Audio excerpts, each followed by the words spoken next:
Эгер сиз чыркыраган чындыкты, жүрөккө жакын эмоцияны уккуңуз келсе, биздин модераторго жазылыңыз.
Ақ үйдің ғана бүгінде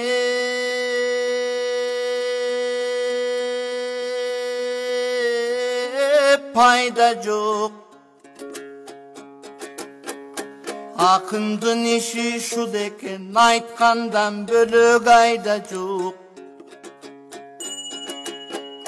Кеткенінен да пайда жоқ, келгенінен да пайда жоқ. Кең келес ұқпай телуғат, бүгінге ішті ғанаң айтамайла жоқ.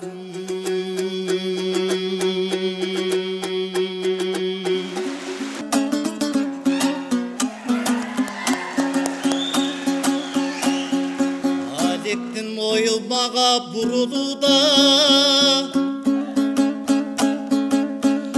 ақ тілі қомыз менен сұнылуда. Қолына күрегіңді қармап алды, қомызым қор болчудай тұйылудан